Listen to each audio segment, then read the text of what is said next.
John O'Keefe was 46 years old. 46 years old. He spent his life helping people.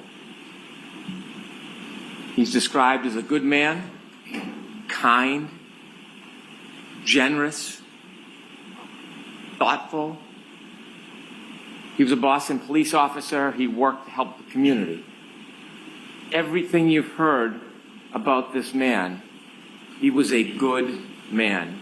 He helped people. When his niece and nephew had nobody, he took them in. He took them in.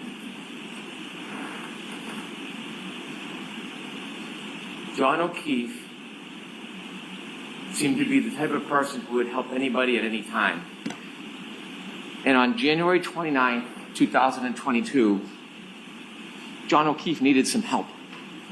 He needed help from somebody else.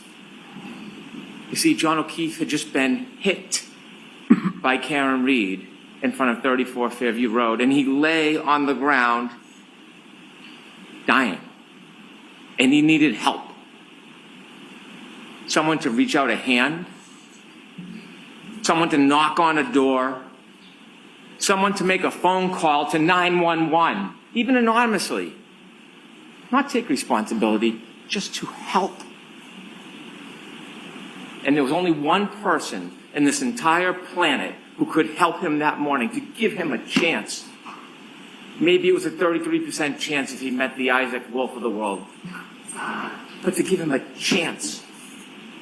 And that one person who could help him that morning was this defendant right here, Karen Reed.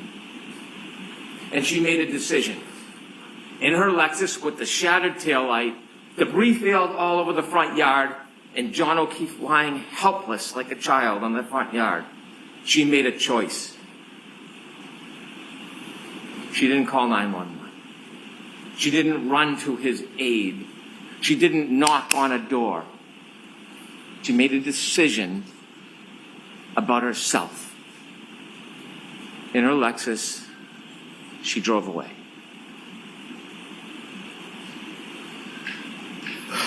She was drunk. She hit him, and she left him to die. She was drunk. She hit him, and she left him to die. Before I go through and detail the evidence, let's talk a little bit about the evidence as a whole. She was drunk. She was drinking that night. She was drinking McCarthy's with John. She was drinking at the waterfall. Her blood was taken with samples of a retrograde analysis, almost 2 to 3 times the legal limit. She was drunk. She hit him. The timeline in this case is beyond dispute. You can accuse, assault, characterize, malign, twist. The timeline doesn't change. It is data. Data is data. The black box, the forensics from the SD card, we know exactly step by step where they were. We know in that window she hits him because he never moves again. His healthcare data, the temperature on the battery of the cell phone, the physical evidence, the debris field, the DNA, the hair. And then she left him to die. He had a basal skull fracture, counter coup. You've heard all about it when the back of your head hits the ground and the brain comes forward. Dr. Wolf told us the reason why they have level 1 trauma centers around the country is because people can survive this injury if they get help. That's why they have this care. That's why they have these hospitals. But you gotta get help. You gotta get help. And if you don't, you develop symptoms, ecchymosis, raccoon eyes, your brain swells, and you die.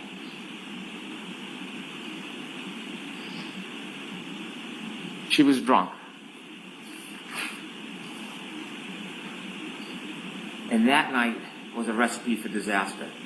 But before we get to the drinking, in some ways, the fate of this night was sealed well before that night, because John O'Keefe and Karen Reed were in a toxic relationship. This relationship was crumbling. We hear lovey-dovey, and it was crumbling, and we know it. And we know it because a month before, his niece Kaylee talks about when they went to Aruba. It should have been a wonderful event. It was discord. It was fighting. It was aggravation. And when they got back, the discontent was palpable. Miss Reed reaches out to Brian Higgins, text messaging. John O'Keefe, the relationship is crumbling. And you heard a little bit about what that relationship was like. Kaylee, his niece, told you, when there was an argument, John would do what John does. He would walk away. She described to you one time, to get away from the scene, he walked into his bedroom. But the defendant wouldn't let it go, pounding on his door, having to get the last word, never letting go of the fight. Kind of mirrors what happens on January 29, 2022. And maybe outward appearance, they got along. Maybe sometimes quietly they got along. But behind closed doors, relationships have up and downs. We have a bird's eye view into the relationship on January 28, 2022, because we have the text messages. Not so lovey-dovey. The relationship is almost over. The tensions are simmering beneath the surface. They are not getting along. She believes Mr. Keefe is already halfway out of the relationship and he's not into it anymore. You will read them, you saw them. This relationship was unstable and at its end. And so fast forward that night. That night, after this discord, after the arguing, they go out and what do? They drink. And they drink a lot. So Keefe drinks a lot, and Karen Reed drinks a lot. You've seen the McCarthy videos. You can call it 6, 7, 8, whatever you want to call it. You can see the shots into the mixed drinks. More shots into mixed drinks. Count them yourself. Over a half dozen mixed drinks in just a few hours. Sober? And then at the waterfall, a shot, a mixed drink. Now,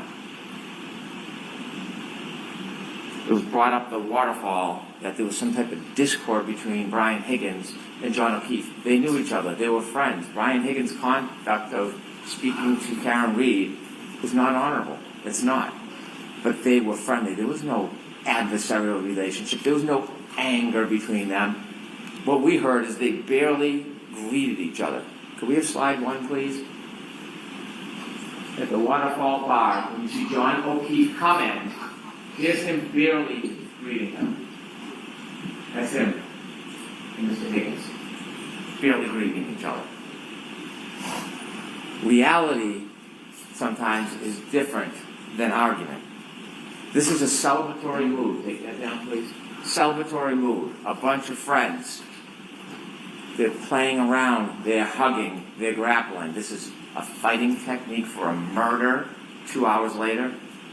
Is that the story? They're practicing their moves to murder John O'Keefe. In this celebratory mood, you don't see any aggravation or animus between Brian Higgins and John O'Keefe. Inevitably, the next morning, Karen Reed is brought to the hospital and they take her blood. Now, the government doesn't have to prove that she was drunk. It is either that she's over the legal limit, 0.08, or she had enough alcohol to affect her ability to operate a motor vehicle safely, but you will know that she was far beyond the legal limit. After the retrograde analysis, almost 2 to 3 times the legal limit. Almost 2 to 3 times the legal limit. Now, it's been intimated, not come out and said, that maybe she went home and started drinking after she got home. No evidence, mind you, no evidence. And that somehow that is why she had a high blood alcohol level. It's not appropriate for me to comment on the credibility of another attorney's argument, so I won't do that. But Karen Reed will do that for her. So if we listen to slide 2, she'll tell you exactly what she thinks about that claim.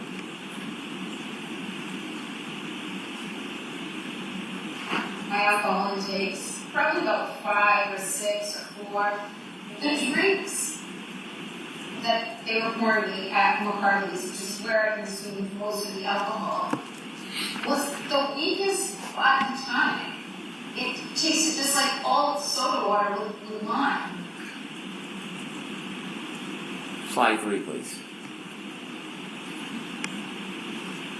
I wouldn't have gotten on the expressway. I wouldn't have gotten on the expressway at 12:15 on January 29th. I mean, it was quiet. The roads were very quiet. You can see it on the videos. And I was going, when I've had a few drinks and I drive, I always drive extra slow. So I know my alerts aren't as sharp as they should be. But I shouldn't be driving. Thank you. Do you think she drank when she got home?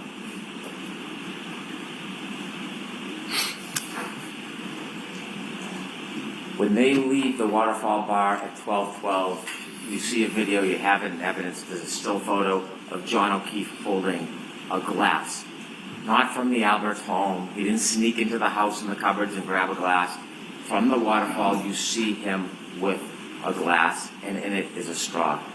Take a look at that picture.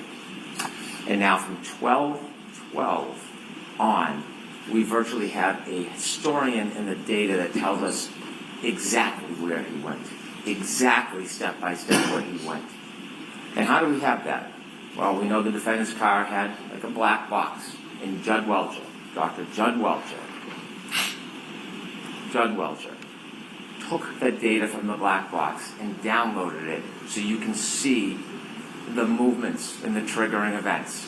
And then Shannon Burgess, well, you don't like what he says, don't attack the data, attack the man. He can be mocked for his LinkedIn profile or his unupdated CV. But what he did is he found a key, critical piece of this case that did not exist before. He found it recently. And it was that SD card. The SD card that everybody missed, including the defense expert. Everybody missed it. So as much as you want to make fun of him, Shannon Welcher found the key so that we could have the time and date and location coordinated for an impenetrable timeline that can't be broken. That's what Shannon Burgess did. And so we know on the way from the waterfall to 34 Fairview, Ms. Reed is driving, drunk. Mr. O'Keefe is in the passenger side of the car, and they're heading their way to 34 Fairview, and they get lost. And now we have more data because John O'Keefe has a cell phone. And I said it at the beginning, it is a historian. It doesn't suffer from bias, it doesn't suffer from prejudice, it doesn't suffer from memory loss. It has data on it. And he puts on Waze, high location data, as Ian With would say. And it tells you second by second the speed, the location, the movement. That's what it does. And he has healthcare data on that phone. The healthcare data separately shows his movement. And that is critical. It is critical because it not only shows his movement, it shows when he does not move. That healthcare data is critical. And it's not subject to bias. It's not in dispute. There's no other contrary evidence. It is data. On the way to 34 Fairview, alcohol fuels tension. We know that. And we know from those text messages the tension in that relationship, and then there's a trigger. There is a trigger on the way because they're lost, and when John O'Keefe calls Jen McCabe for directions, Jen McCabe says something that triggers what's going to happen next. Could I have slide 4, please? Very close to the Alberts. In fact, when Jen was navigating John to the Alberts when I was driving, she said it's near Ashley's house. Ashley and John had hooked up prior to John and I dating. And so as they travel to 34 Fairview, under the duress of this crumbling relationship, fueled by intoxication, we have triggers. Now, we know on their way there, we know from the data, where they went, how they moved, If we look at slide 5, Ian Whiffen showed you a guide. You could enlarge that just a little, please. And it shows you, with the healthcare data, it registers as flights climbed, but it doesn't mean someone's climbing upstairs. What it means is there's an elevation, and he breaks down the data, the red, the green, if you could move down, please, Ms. Gilman. And then in the bottom left, that's 34th Fairview. You can see, second by second, the circles of their route, even the three-point turn on Cedar Crest. That's what you see. At that point, they've left the bar. Remember, the battery temperature was 82 degrees. They're now in a car. It's now 77 degrees. Think about how accurate the battery temperature is, that it reflects the difference between being in a bar and being in a car. They take a three-point turn at Cedar Crest. And because of Shannon Burgess and because of Judd Welcher, we have the data, and it's a triggering event. Remember, if there's an acceleration past 30%, it registers data on the car, and that's exactly what happens. Is a three-point turn, and it all lines up with the cell phone after you synchronize the times. It's that simple. It's nothing complicated. There's nothing tricky. There's nothing devious about it. It's data. They do the three-point turn, and you can match the cell phone clock with the Lexus clock, and when you do, you can reconcile the difference. Now, there's been a lot of talk, a lot of argument, a lot of fights. Shannon Burgess says 21 to 29 seconds. Mr. DeSorga comes in. Unfortunately, he wasn't able to actually do anything. He wasn't given the invitation to test the data. He just looked at the report and made criticisms like a Monday morning quarterback. But even he, looking at the data, says, well, it's 3 seconds off or 2 seconds. Same window, same time. We can have all the arguments we want. They're there. They're together. The data matches up perfectly. Perfectly. And so they make their way down to 34 Fairview Road. They don't stop. They don't stop at the driveway. They don't stop. And John O'Keefe gets out of the car. They go to the flagpole, and we know for two reasons. One, the data. And secondly, Mr. Nagel and Ms. Mason at Cedar Crest, at that intersection before it goes down to the right, they meet. They let Karen Reed go first. They fall behind in the truck. Now, at this point, Mr. O'Keefe has about 8 more minutes before the beginning and the end of his life. And he's in that car. He's in that car for most of it. Because Ms. Mason and Mr. Nagel don't see anybody get out of the truck. Nobody crosses the lawn. Nobody goes to a garage. Not just because they didn't see it. And they didn't. Not because they didn't see it. Because the healthcare data on the phone shows that John O'Keefe is not moving. The car is stopped at the flagpole. The healthcare data stops. The battery stays at 77 degrees. The data is the data. You can't change it as much as you want to. It's data. And they sit at that flagpole for minutes. It's 12, 24, 33 when they get there. They're there past 12:30. Remember, Ms. Mason and Mr. Nagel said they were there about 5 minutes and then they go. It's not exact, but about 5 minutes they said. So there's about 2 minutes left for John O'Keefe. And what are they doing in those 2 minutes? What are the last 2 minutes of his life that he can remember that would be open to him? They're arguing. They're arguing. They're arguing. And we know they're arguing because Ms. Reed tells us through first responder Becker. She was sad. Remember, he sees her in the back of the ambulance and he's trying to calm her down? She was sad because her last moments were arguing. They're in an argument. That's why they're not going in the house. But John O'Keefe decides to get out of the car, and we know because the dome light goes on. That's what happens when you open a door. Whether he's bent down, he's standing outside, or on the other side, the dome light is on. And then you see the data. John O'Keefe begins to move. 12:31:56. It's the first time he has moved since they got to the flagpole, and it will be the last time he moves in his life. And he moves for 20 seconds. Ian Whiffen said that the satellites, they move, they reconnect, they pull information. He's no longer on high-frequency data because waves are shut off. Now it's more random. It's low frequency. We would never suggest, and Mr. Whiffen did not claim, based on location data alone at that point, you can tell exactly where John O'Keefe is. What he said is it was readings all night. The bullet is always near the flagpole. That doesn't mean he was always near the flagpole. He could have moved. He could have moved in the circles and come back. Location data is consistent with him never leaving the flagpole, but that in itself is not enough. But there's more. There is more. There is the healthcare data. There is the temperature of the cell phone battery. And so he moves for 20 seconds. It turns west. It does not say he walks to the house. That's not what the data says. It doesn't say that he goes straight line and he walks over to the door. In fact, could he even get to the door in 75 feet? Could he get there? Because when the investigator for the defense testified, he measures from the driveway. He never stopped at the driveway. He never measures from the flagpole. He never measures from the flagpole to the garage door. So this fantasy that somehow he walked in the garage, even though there's no evidence, there's no witness, there's no data, 20 seconds of his life, and he moves. And healthcare data registers his steps. It could be pacing. It could be a straight line. It could be shaking the phone. We don't know. We don't know. We don't know everything. We don't know every little detail in every little second. We don't have to. That's not doubt. That's not reasonable doubt.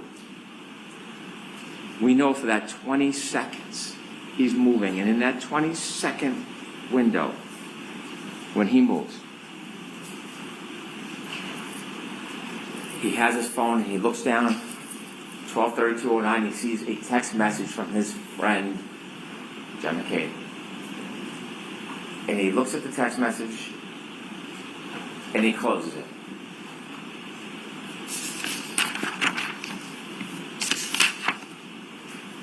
And then it happens.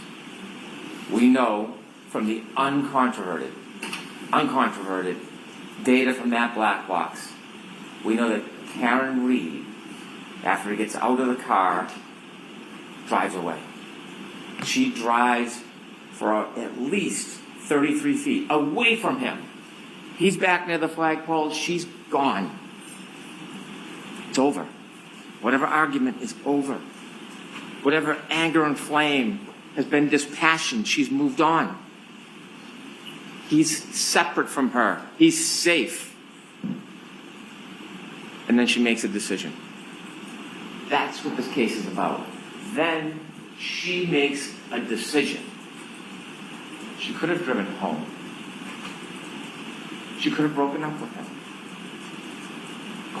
They could have talked about it the next day. Or like knocking on the door, like Kaylee said, getting the last word. She doesn't drive away. She takes that 6,000-pound Lexus and she makes a decision. And the decision is that she steps on the gas after banging it into reverse. Before we talk about what happens next, I want to talk to you a little bit about the charges in this case. And I hate to digress, but it's important so we really understand what we're talking about here. I have no authority to talk about the law in this case. The Honorable Judge Cannoni will do that. But I want to talk to you a little bit about the charges. Don't rely on my interpretation of the law. It's the judge who has that special power. But I want to explain to you a couple of things so when you think about what happens next, you can really assess the facts of this case with the charges against Miss Reed. She is charged with second-degree murder. It sounds ominous. It is. It's a serious charge, second-degree murder. When most people think murder, they think shooting or stabbing somebody. It's natural to think that. Second-degree murder is different. It's not first-degree murder. I told you at the beginning of this case, I told you that we were not going to suggest or try to prove that Miss Reed intended to kill John O'Keefe. That was never part of this case. We're not claiming that. I told you that we were not ever going to try to prove that she even intended to hit him. We never suggested we would try to prove that, and we're not trying to prove that she intended to hit him. We're not. What we are obligated to prove, and what we have proven from the evidence in this case of second-degree murder, is that she intended an act, and that is putting the car into reverse and heading back towards John O'Keefe. She intended that act. The question then becomes, did her conduct create a clear plain, strong likelihood of death. Late at night, dark, beginning to snow, under the influence of alcohol, knowing where she stopped and left him after an argument, heading back in reverse to the exact spot or right near where she left him at over 24 miles per hour, accelerating at over 75%. You need to ask yourself, are you convinced if somebody does that create a plain and strong likelihood of death? And if there's no doubt in your mind that she intended to hit that accelerator in reverse, and that conduct will create a clear and plain likelihood of death, then she is guilty of that crime. Whatever the label is, she would be guilty of that crime. Now think about this. Let me give you an analogy. If somebody, maybe a teenager, someone young, impulsive, is on a bridge, and they see cars going by, and they have a boulder, and they want to throw the boulder off, they're not looking to hurt anybody. They're not meaning to kill anybody, but they throw the boulder off the bridge because they want to see the car break, the thrill. And when they throw that boulder off the bridge, and it comes down and lands on the car, and there's somebody, passenger, child, anybody in that car, and it then goes through the roof and kills the person in the car, did they intend to kill that person? No, they were trying to have a thrill throwing the rock. Did they have the malice to want that person dead? No, they didn't. But that would be an example of second-degree murder. When you take a boulder and throw it off a bridge, there's a plain and strong likelihood of death. When Karen Reed, in the midst of that tension and fight, after she drove away and was gone, disengaged, when she came back for the last word, in the darkness, the beginning of the snow, under the influence of alcohol, and decided to stop her Lexus, decided to put it in reverse, decided to accelerate 75% in the exact same direction of where she left him, and then hit him, and he died. I suggest to you that is second-degree murder. The other charge, operating under the influence of alcohol, manslaughter. It's different. It's a totally different and separate charge. Was she under the influence of alcohol? And then secondly, did she operate her Lexus wantonly and recklessly in a way that would very likely result in serious injury? When you're under the influence of alcohol and you drive a 6,000-pound Lexus in the heat of the moment at the direction of where somebody is, whether you intend to hit them or not, I submit to you that is wanton, it is reckless. And any reasonable person would think it's very likely that serious injury would result. It's not a matter of intending to kill. It's not a matter of intending to hit. It is the conduct of the operation and the risk that is created. And so those two charges are two of the three. The three is leaving the scene, knowingly causing death. And we'll get to that. So now, sadly, we need to get back to 34 Fairview Road where we left. We know from the text stream data that you drove 33 feet at least, because it only picks up a 10-second window. And when it starts to pick up the data, we know she's driving at a speed. So it's more than 33 feet. We just don't know. And then when she comes back, she covers the 33 feet and 50 more. 80 feet.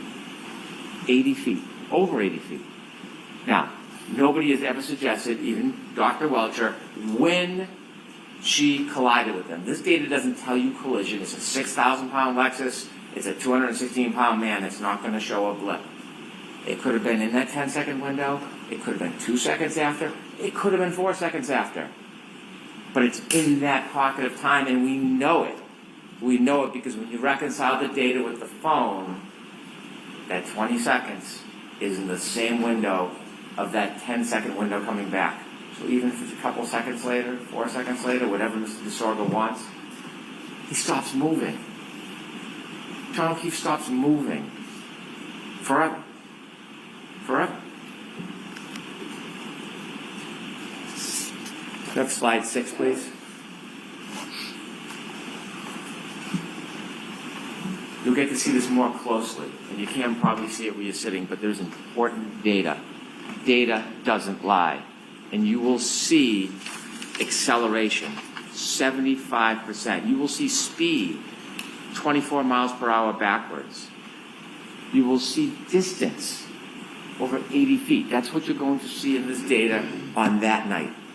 Anger, although not necessary in any of these charges, anger can be inferred for somebody to come back that hard, that fast, that reckless, that obvious, likely to create a plain and strong likelihood of death. That data tells a story that can't be changed, can't be attacked. ARCA, they did some crash test dummies. You know what else they do? Extreme data. There's nothing about that data that is uncertain. Nothing. Take that down, please. When Miss Reed hits John O'Keefe, collides with John O'Keefe.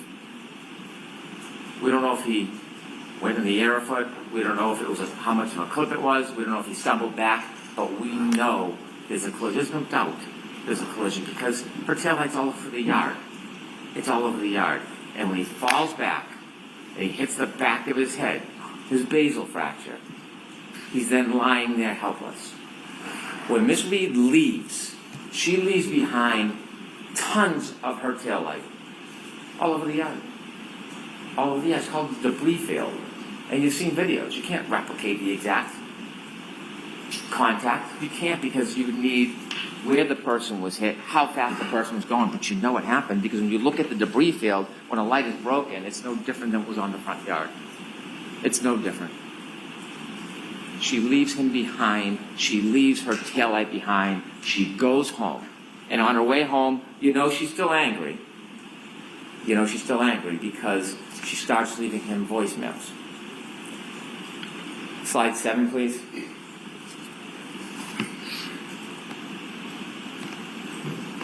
Healthcare starts at 12:31:56. 12:32:04 to 12:32:12 is the data which is adjusted when you reconcile the clocks in the Lexus. 12:32:09 is when Mr. O'Keefe closes his phone after looking at Jen McCabe's text. 12:32:16 is his last steps. Mr. DeSorgo says that red range should move a little bit, 2 or 3 seconds. They can move it 4 seconds, 5 seconds. It doesn't matter. It's all in the same window. It doesn't change. If we could have slide 10, please.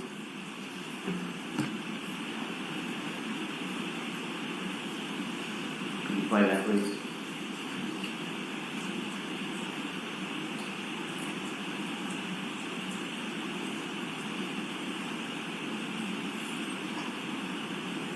Thank you. Each one of those pegs represents 10 feet.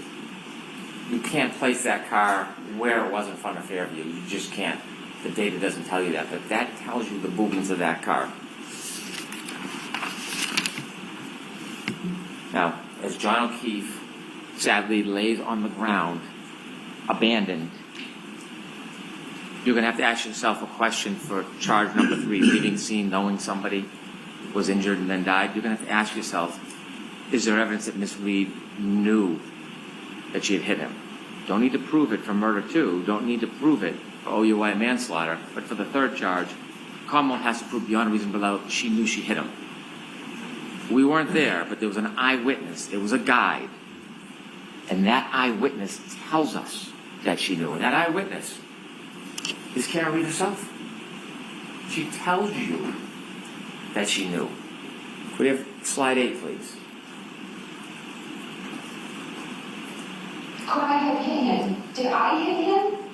How could that have been? I mean, I don't know what that's could have been, it was howling wind, I had YouTube blasting on the stereo, and I thought, did he somehow try to flag me down, which was the reaction I was hoping to garner as I slowly pulled away from the house.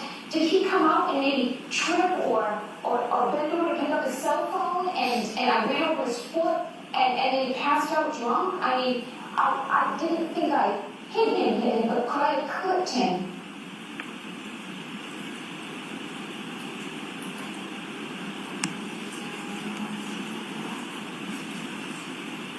When she left Fairview and left John behind, she didn't think he was mortally wounded. But she knew she hit him. She knew she'd hit him. And so when she made her way back home, not only did she leave debris field all over the front lawn, but she took evidence with her too. Hair, DNA on the taillight, and she drove back to John's house. And she started calling on the way back, 12:33, just a minute and a half later. And then her messages show her anger. You see, this was John's fault. This was John's fault. And her phone calls tell you about the tone and the destruction of that relationship. 53 phone calls that night. 53 phone calls. Not one to 911. Not one to Jen McCabe, please go outside and try to help. Not one to a hospital. Not one to anybody but him. 53 calls. Slide 12, please.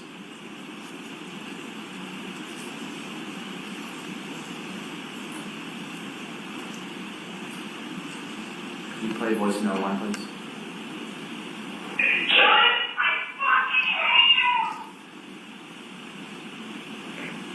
The calls keep coming. Cell phone temperature, 72 degrees. He's been outside now, not moving, on that cold, hard ground with his cell phone under him. The warmth of his body, the cold ground, 72 degrees. It tells you the story. As this temperature plummets and that cell phone battery is compromised, so is John O'Keefe. And him and his cell phone alone on that yard. 66 degrees at 12:45. It is plummeting. Ian Whiffen's taking a phone and putting it in a freezer, not the same analogy. The idea that means that John O'Keefe was in the house, absurd. 66 turns to 61, it's 12:53. 48 unanswered calls from the defendant. He's not in at a party. He's not wrestling with Brian Higgins. He's not in a fight. If he's in a fight, his cell phone would be moving. There would be healthcare data. There'd be steps. If he got into the house in 20 seconds and his cell phone is found under his body the next day, then how would he get back outside? There would be more steps. Because this phone is working, the data is the data. There's nothing wrong with it. It's registering everything. The temperature, the movement. He doesn't go in any house. He can't go in any house. His phone never moves again. Voicemail number 3, please. Listen to this. John, I'm dealing with a fucking kid. Nobody knows what the fuck you are, you fucking pervert. Did you hear that? Nobody knows where you are. It is 12:59. John O'Keefe has been on that lawn for about 27 minutes. She hasn't called anybody else, hasn't spoken, has no information. Nobody's called her. You'll see her phone records. And she says, nobody knows where you are?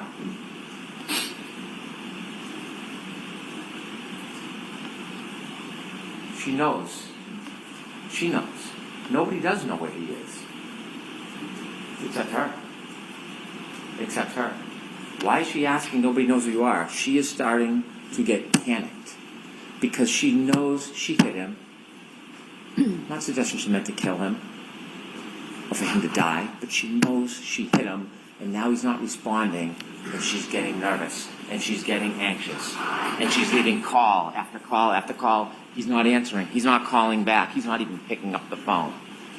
And we know what's happening at this point. Panic, drunken denial, it's setting in. And so then we see the healthcare data from Miss Reed's phone. She doesn't move after a little after 1 o'clock. She could be sitting, she could have fallen asleep, but she doesn't move for a while. But she wakes up. She wakes up early the next morning. Take that down, please. And when she wakes up, she doesn't call Jen McCabe and say, "Where's John?" She doesn't call Brian Higgins. Has his number, has been texting with him. "Hey, was John at a party with you?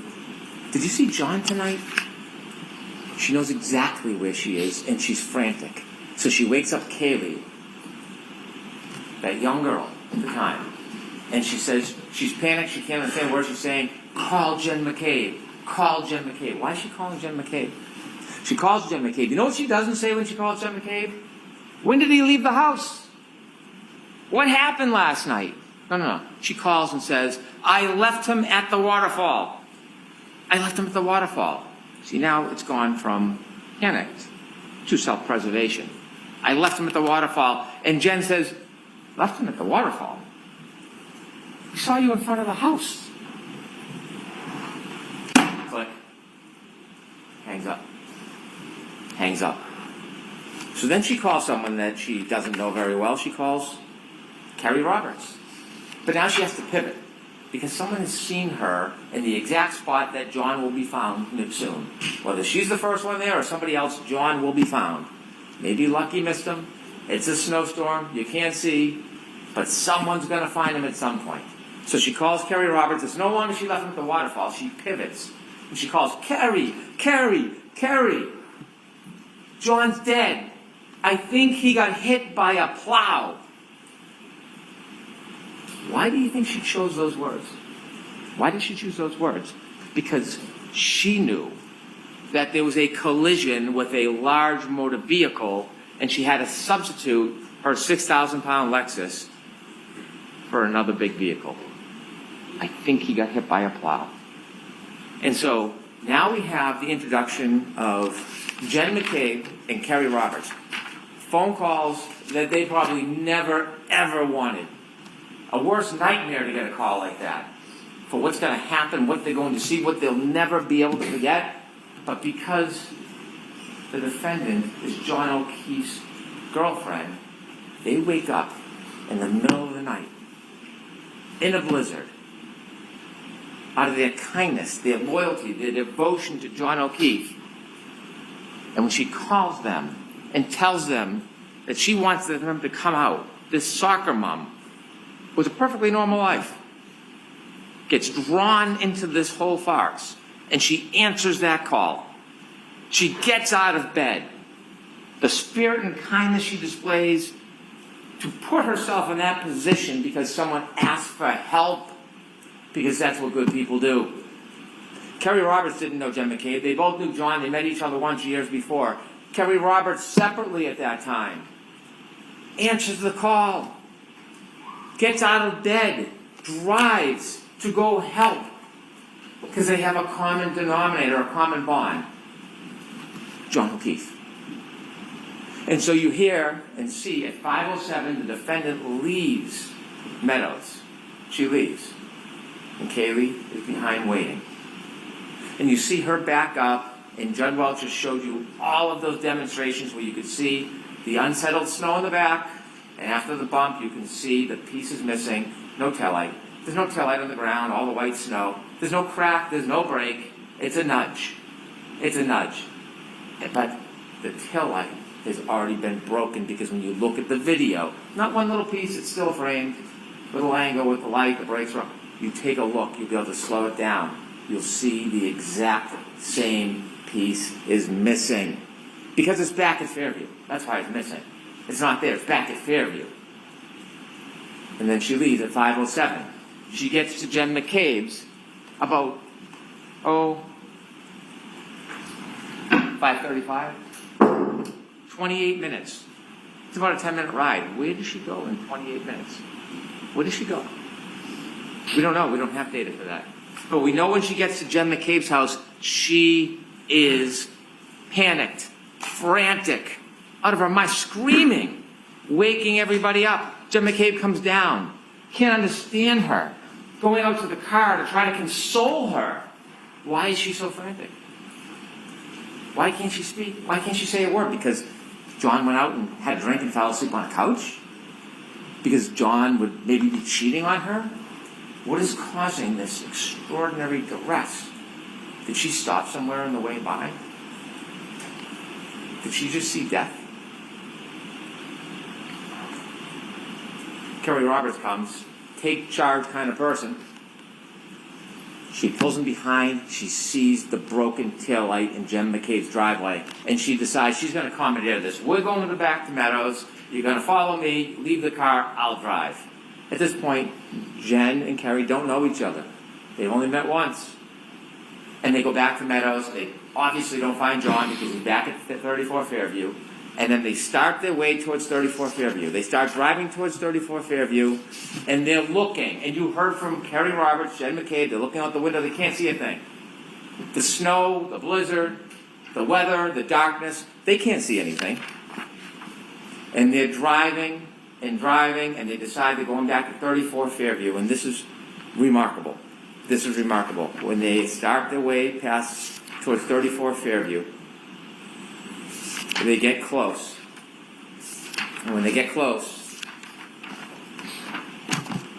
they can see nothing.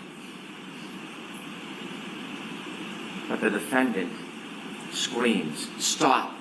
Let me out!" And they look around and they say, "What? Let me out! Let me out!" She does not see John O'Keefe. She knows where he is. She knows exactly where he is. She knows where to find him. She knows where to expect to find them because she knows where she left him. She tells us. Slide 13, please. Driving in Jen's in the passenger seat. And I described this to everyone. So you probably heard this before, but John looked like a buffalo on the prairie. It was just a lawn in a heap that it wasn't a bush or a hydrant or a dog. It was a weird shaped lump at that time in those elements. And I was looking to find him on the side of the road. I was expecting I'd find him. Thank you. A weird shaped lump in a blizzard, and you equate that to John O'Keefe? A weird shaped lump, not like a bush, and that is John O'Keefe? She tells us she knows where she left John O'Keefe. And so they go over to Mr. O'Keefe, Kerry, and Karen. And she's upset, there's no doubt. I am not for a second trying to deprive her of the unrest and the trauma that is happening at this scene. Doesn't change what happened before, but I appreciate the trauma. And they're trying to help him. And guess what happens when they first move him around 603, 604? Ian Whiffen, data. The cell phone battery gets the cool air, presses on the battery, the cell phone battery drops. Healthcare data, he has not moved since that 22nd. Hasn't moved. They start shaking him. You're going to see, when you look at the records, that healthcare data starts to move. He's been there all night. All night. Nobody else. Her. And so when they try to help him, she says something that is remarkable. She says, there's a piece of glass stuck in his nose. And she plucks it out. And she says when she plucks it out, blood spurts out. We'll talk about that in a couple minutes. Remember that. Piece of glass, pulls it out, blood spurts out. That's what she says. As they try to help John, Jen is calling 911. They would like you to believe there's a conspiracy. That the glass that's found in Mr. O'Keefe's body is somehow from inside the Albert House. The glass, well, you will hear in the clips, if we don't play it, you'll have all the clips with you. She talks about the fact that he took her glass. He took the glass. She says it. So the Albert House, they don't need to get the glass. He already has the glass with the straw that's later found on the street, by the way. That's what happens on an impact. Things move. The glass comes with him, lands near his body. Debris field moves past him. Shoe, hat, straw. Jen McCabe makes a call to her sister, and they say because it registers 29 seconds, a cell record is not the same as a call detail record. There is no evidence it was a conversation. No lights go on. There's no conspiracy. You can call somebody. It can ring. It can go to voicemail. They have no evidence, none, that there's a conversation between Jen McCabe, the person who was ripped out of her sleep to come help, and her sister for some grand conspiracy. And so what happens next is traumatic. Kerry Roberts and Jen McCabe see their best friend prone, lifeless, frozen, on the ground. And they're living this torment because somebody brought them into this. When they're trying to help John, there is not one suggestion from anybody that John ever went into that house. There's no reason to go into that house because John was never in the house. Not one time does anybody say, what time did he leave? I thought he went in there. Not even a whisper of it because it never, ever happened.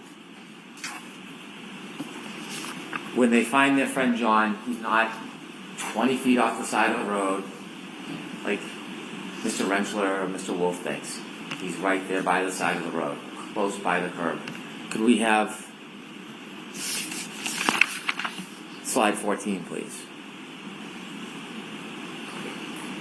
You can see there's Kerry Roberts' vehicle, and then on the left, you can see where they're working. Right off the road. That's not 20 feet. That is a clip, a stumble, and a fall. Remember when John O'Keefe fell, there wasn't snow. It was just the beginning of a dusting. It was the cold, hard ground. Remember what Dr. Isaac Wolf told us about cold, hard ground? Causes this type of injury all the time. All the time. If we could go to slide 16, please. Remember the glass in the nose? The glass in the nose.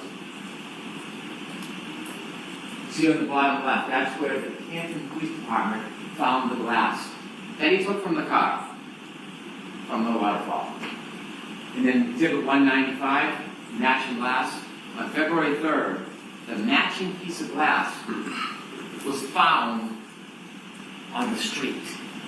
The matching piece of glass, the glass that was found with Mr. O'Keefe, was found on the street.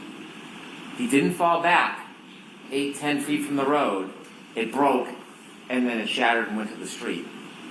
I would suggest to you it broke at the time of the collision, and he carried the glass with him, leaving the evidence behind, a trail to memorialize what happened to him that night. Remember the straw I asked you to take a look at that picture? We're leaving the waterfall at 12:12, the black straw in the drink on the street. Collision, glass, nose, straw, back, hits his head. Can you play the clip on the left, please? 59. So when John got out of the car at Brian Albert's house, he took my full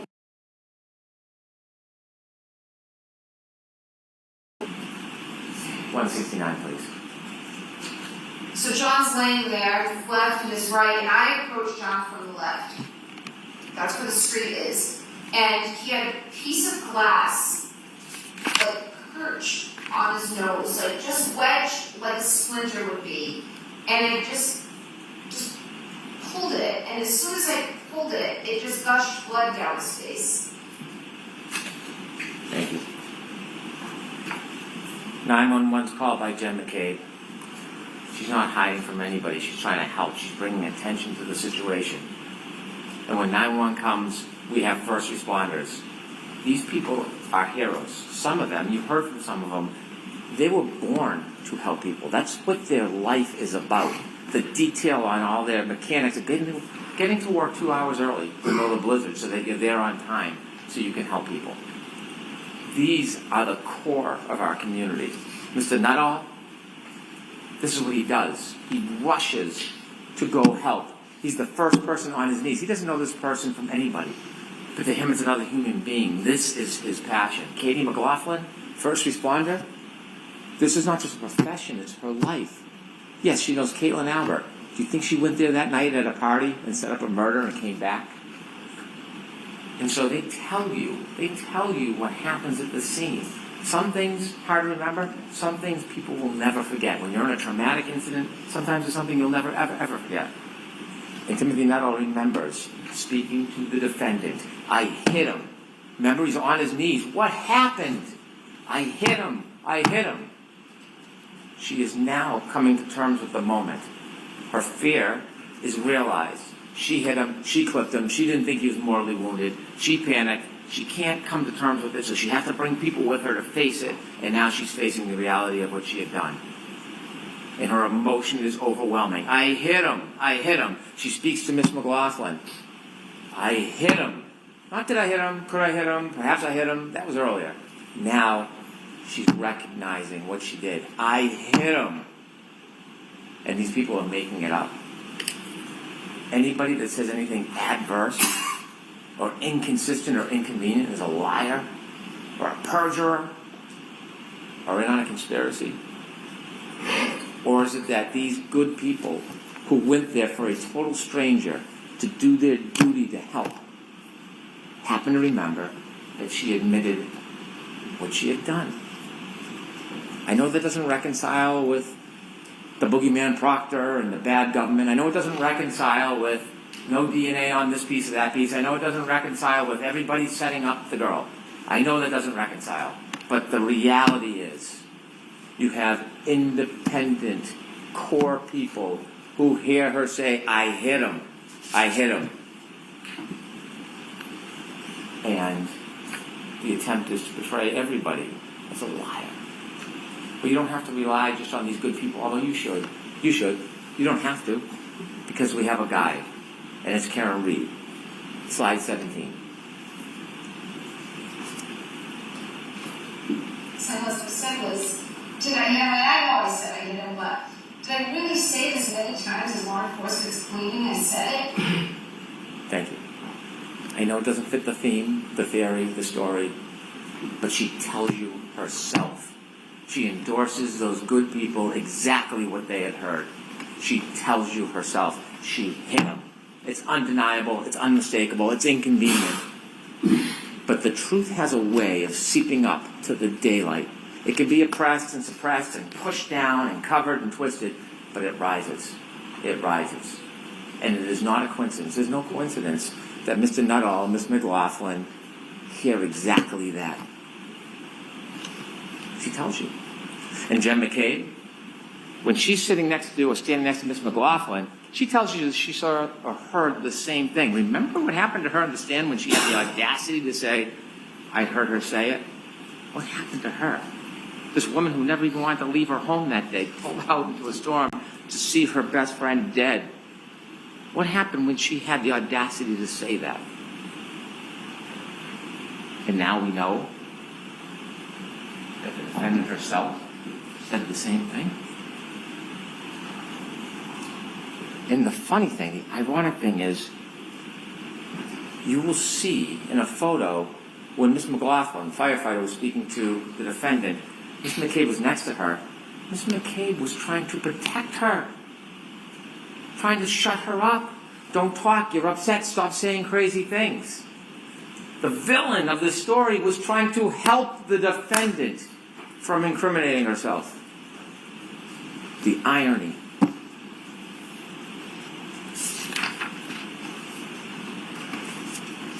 Could we have slide 9, please?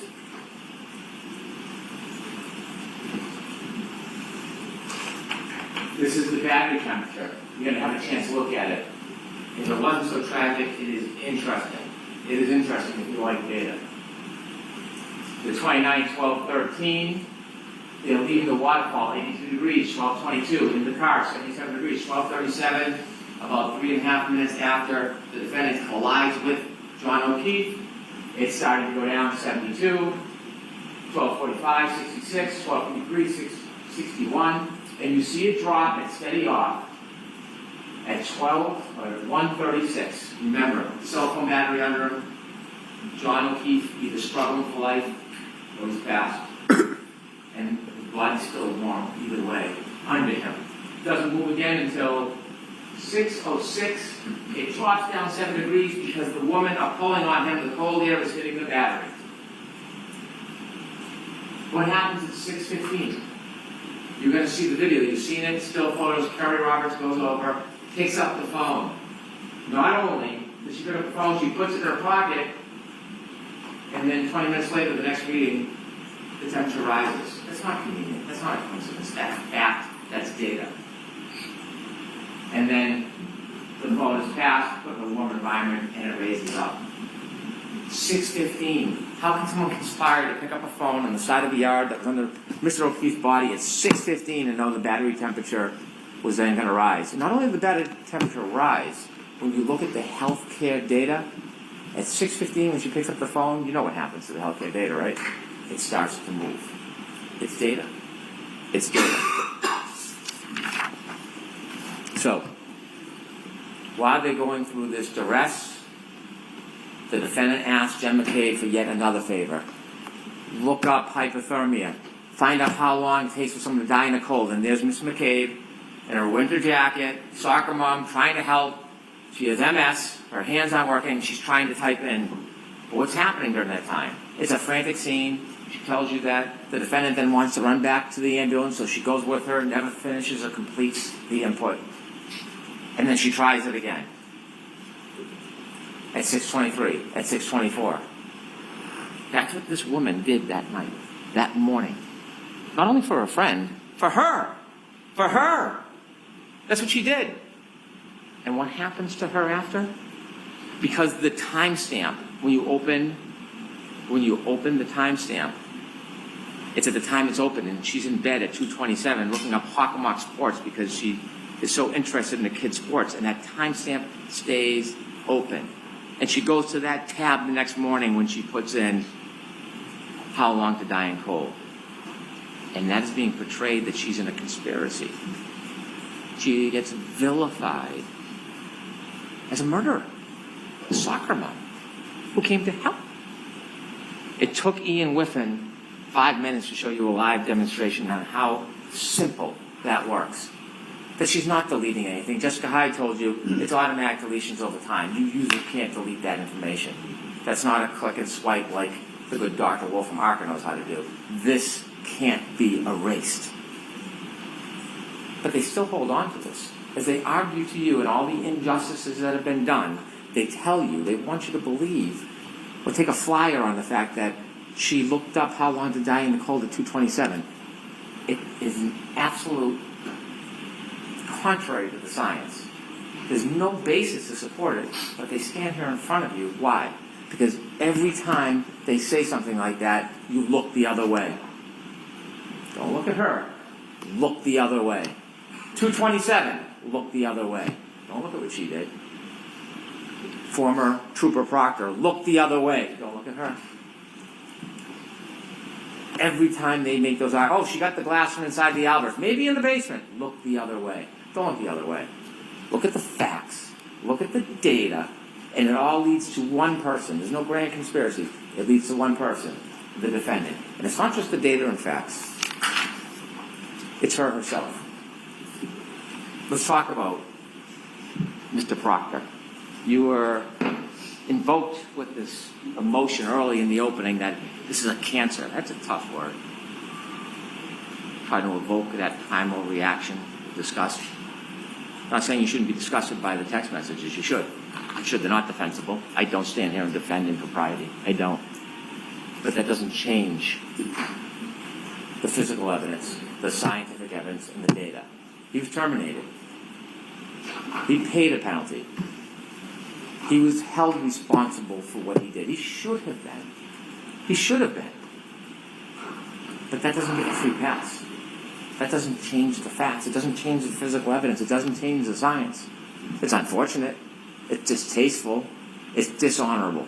Remember, Trooper McKennick was asked, was the investigation with honor and integrity? And he said it was. Was Trooper Proctor's effort honor and integrity? And he said it was integrity. But he never said honor. That's a man of honor. Military service, dedicated to his country, highest level of clearances, to the President of the United States, now a state trooper, he would not say that Trooper Proctor was honorable. Because he wasn't. He wasn't, but that does not change, doesn't create a conspiracy, doesn't invent a dog, it doesn't make somebody in a house something they're not. It just doesn't. When you read those text messages, they're hard to look at. It's unfair. It's unfair. And if there's a penalty more than being fired, well, maybe that penalty would be deserved. But it has nothing to do with the justice in this case. It just doesn't. There's not one piece of evidence, not one, that we can look at and say, this was tampered with. This was planted. This was distorted. Remember when we introduced the taillights at the beginning? I didn't introduce 3 of the taillights, but then the defense did, so I put them in. Those were taillights that were only found by Trooper Proctor. I did not put that evidence in. Understanding those text messages and appreciating the disdain one might have for his comments. Not that there was any evidence of tampering, not that there was any evidence that it was not true, but I didn't put that evidence before you because we didn't need Trooper Proctor in this case. We don't need Trooper Proctor to prove this case beyond a reasonable doubt. That's why I didn't introduce that evidence to you. Now, there's been a lot of talk about planting of taillight. We know the taillight wasn't planted because Trooper Buchanan and Mr. Proctor did not go down to Dighton to see Miss Reed until later in the afternoon. We know from the 507 video, we've seen that. We know the taillight was already missing when she's leaving the driveway. When the good Canton police detectives went to do a wellness check to care for those young children, and they went to the house, inadvertently, they didn't even know it, the dash cam captured the back of the car. The taillight packed with snow is missing. It's already gone. It can't be planted. At this point, Trooper Proctor's still in his pajamas. He's not even on the case. He's not even on the scene. He hasn't been near the car. And then the Dighton videos themselves, when you close it, you can take it at an angle and it moves, but if you get the right angle, you can see it's missing. It's gone. Can we have slide 18, please?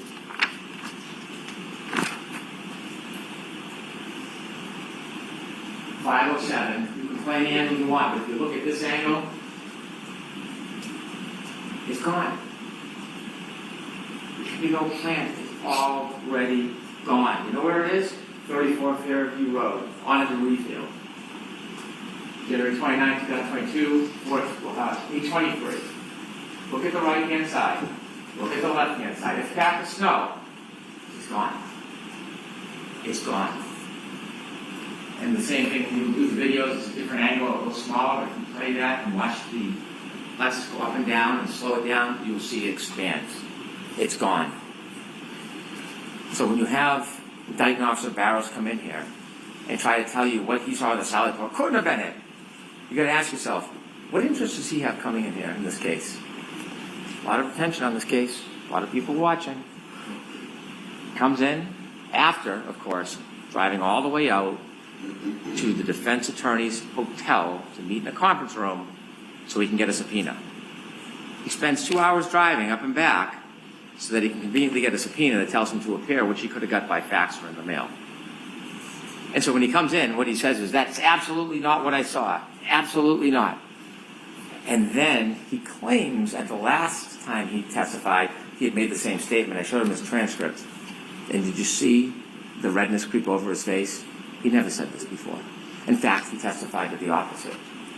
And so he sits on the stand with a new story after a meeting. We don't know why. But then I show him that bottom right photo with the snow, with it missing. And I say, is this the way it looked? It's, of course, before the snow melts out in the salad port so that you can see it unexposed. And he says, yes, he had to agree. This taillight was gone. There's no boogeyman. There's no plant. There's no Higgins at the salad port.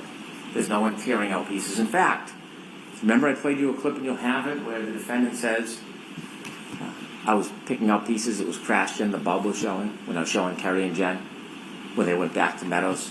If you don't remember, listen to that clip, you'll hear it. Unfortunately, there's no ring video when they go back to Meadows. There's a ring video when she leaves, there's no ring video when she gets back. And so, now when we're trying to look the other way, we want to find a dog bite. So enter Dr. Russell. Dr. Russell, according to her, Nice woman, nice doctor, very accomplished. I respect that. She's the only dog expert in the world. The thing is, we know no idea what that expertise means. She volunteers for the job. She wants to be here, profile, but she can't explain the methodology. What are you looking for in a dog bite? She can't tell us. It starts a year ago that it's claws, it's teeth, and then it's claws, then it's teeth, then it's I don't know. And then when you look at each of the different parts of the abrasions, she says, well, I can't tell if I look at each one of them, but all together it's a dog bite. It's a dog attack. That is the masterful expertise that the defense has bragged about bringing in. Dr. Russell telling you, because she says this is a dog bite. She has never been in a forensic situation where she's looked at a wound and identified it as a dog bite before. This is the first time, the only time she's ever done it. And what she says is these are not punctures. Punctures means it goes into the skin, a wound. There's no punctures. And she's sure because she's an expert, so you should rely on her because she's coming in saying she's an expert and she's being presented. Yet, after saying there's no punctures, Dr. Laposada comes in and she sees punctures everywhere. It's an animal attack. It's a dog. How is it? No method, no methodology, no history of this, no prior testimony that we know of other than arbitrarily what she says. And she says the exact opposite of Dr. Russell. Why is that? How does that happen? So obviously there is no science to looking at an abrasion and saying where it came from. They give us no detail. They give us nothing that we should rely on. They contradict each other. It's just to get you to look the other way. And so we have now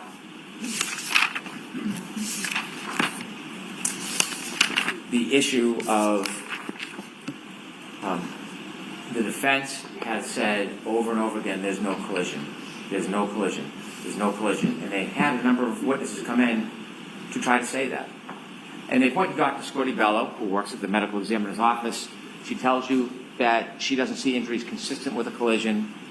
She's looking at this case for 90 days. 90 days. The evidence in this case did not stop. It continued for 2 years. She knows nothing about the data, nothing about the black box, nothing about the interviews of Ms. Reed. She doesn't know about the DNA. She doesn't know about the shards in the arm or in the clothes. Strike that in the clothes. She knows nothing about that. So in 90 days, she didn't see any lower body injuries. She didn't see any lower extremity injuries, which are very common in car collisions.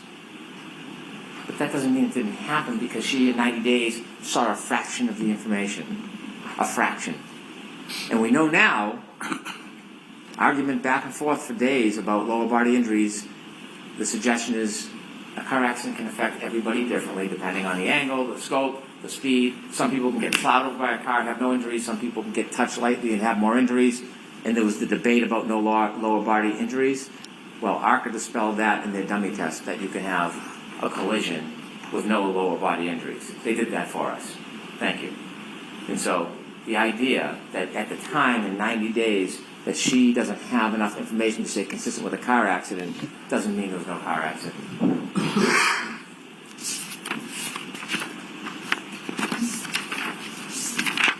Let me talk a little bit about ARCA. I don't want to waste too much time with them. What expert who's supposed to come to you, they're not the arbiter of truth. Their opinions weigh no more than yours. Your common sense has more value than an expert's opinion. Their job is to assist you, to explain what their expertise is so that it's a tool for you so that you can make a decision. That's objectivity. We've heard words like confirmation bias, objectivity. Mr. Wolf got on the stand, and before we even started, you have to ask yourself, what expert has a court order for text messages and then deletes the text messages? What expert, what objective expert uses Signal, an encrypted app, to communicate about the case? Never used it before, hasn't used it since. And so when he did his tests, he used a lower weight arm.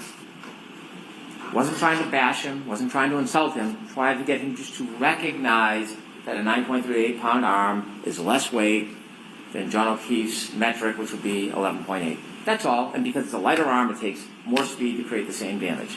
I don't know science, I don't know math very well, but that's basic. It's basic. And he fought me over and over again.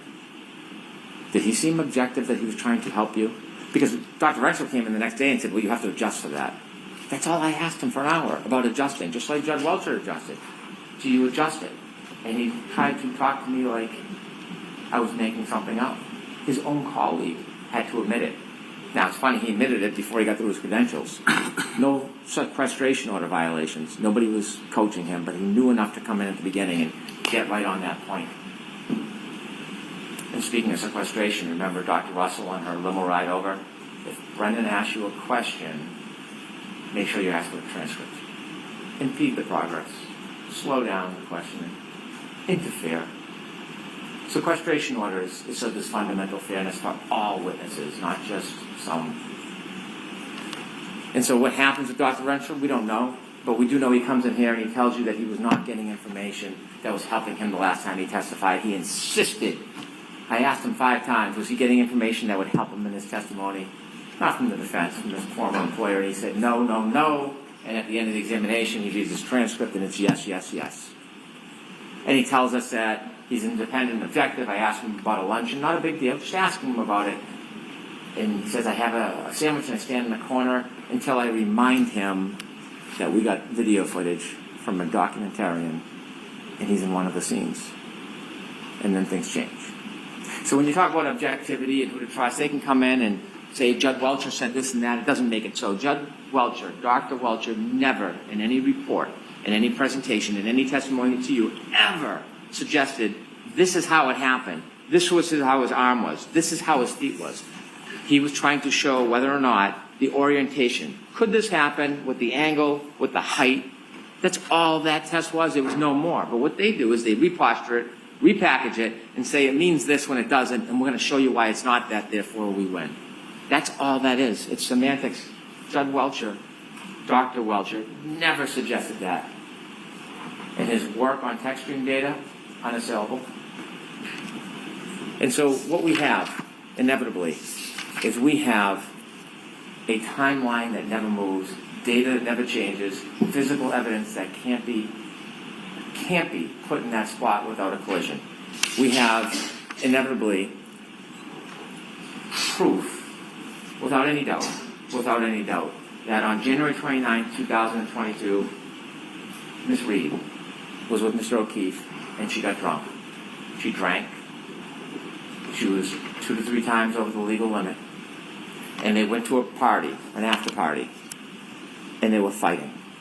It was a relationship in decline, and he got out of the car, and he had a brief window of life left. But when he got out, and she drove away, she couldn't let it go. She got drunk, she hit him, she left him to die. It's that simple. We don't know exactly how this collision happened, but we have a good idea from the physical evidence, and we know that it happened. Can someone have a collision without lower body injuries? Could I have slide 19, please? You bet they can.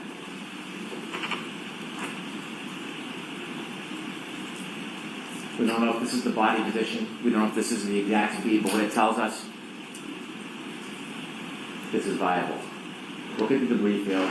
Look at his turn. Remember his sneaker on that curb that got lodged against the sneaker? Mr. O'Keefe then falls back, hits his head, counter coup, left to die.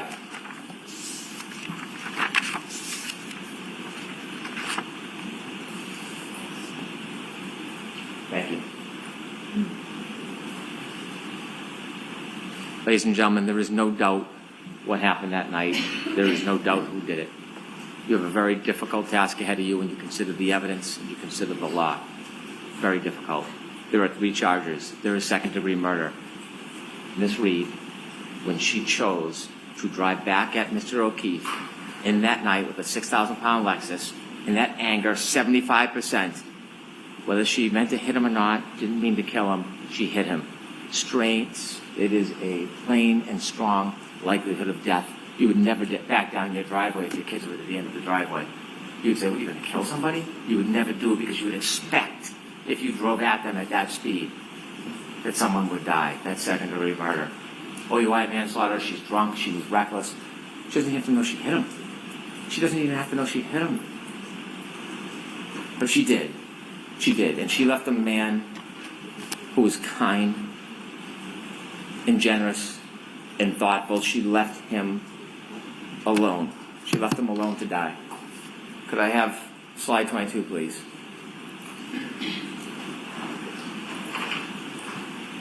He is not an it. John O'Keefe is not a body. John O'Keefe was not a buffalo on a prairie. John O'Keefe was a person, and he was murdered by Karen Reed.